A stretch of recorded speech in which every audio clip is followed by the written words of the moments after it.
This is the story of why the United States occupied Haiti twice in the 20th century.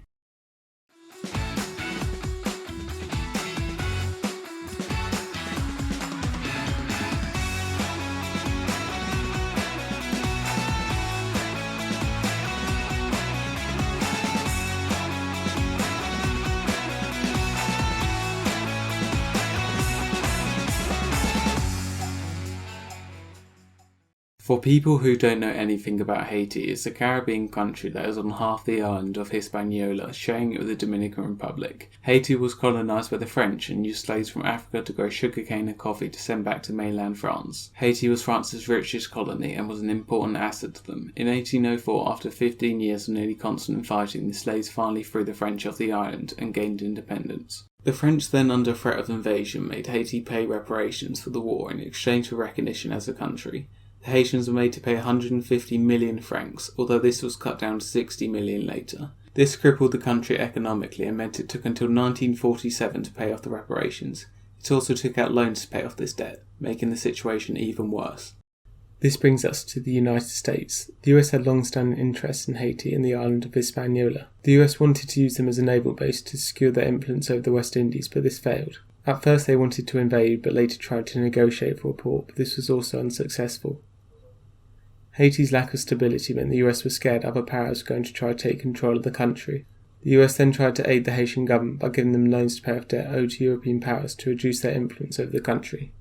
This however failed, and in the early 20th century, German merchants established trading branches and expanded their economic influence in the country. Germany at the time was trying to expand its influence into the Caribbean and South America, much to the dislike of the US. Haiti at the start of the early 20th century was in political chaos. From 1910 to 1915 there had been 5 governments, nearly all put in place by revolts.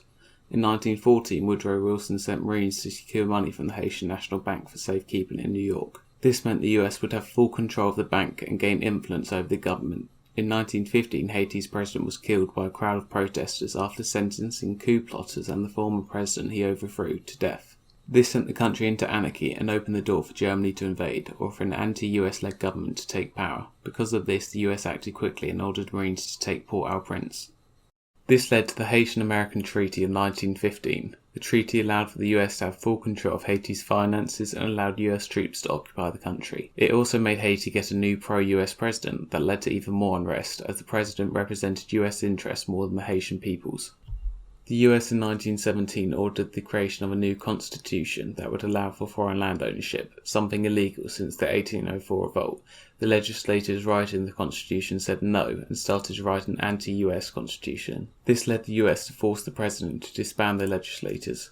The US would later in 1921 reorganize the government, and this helped keep Haiti stable for the next 8 years. In 1929, a series of strikes would cause the US to start to withdraw that would lead to the Haitian government officials being trained on how to rule the country. In 1934, the US officially withdrew from Haiti. This brings us to the end of the first occupation of Haiti. After the occupation, Haiti was still unstable, with coups and revolts still often occurrences. In 1957, Duvalier became president legitimately, but decided he liked being president so much he started to kill any opposition. He would then die in 1971, and his son would take the presidency until 1986 when he was overthrown. For the next 4 years, Haiti was in chaos with even more coups than usual, until in 1990 Jean-Bertrand Aristide was elected as president. He had laid out many ambitious plans for the country to improve the life of the Haitians, but like most of Haiti's presidents, he was overthrown.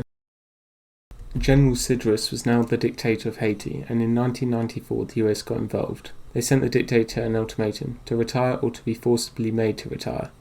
He chose to retire, but the rest of the junta did not, so the US landed to take control of the government and reinstate Jean-Bertrand Aristide as president. The US suffered 1 man dead, while what was left of the Haitian junta suffered 301 dead. Jean-Bertrand Aristide was then made president again, but not for long, as in 1995 he lost an election to Préville.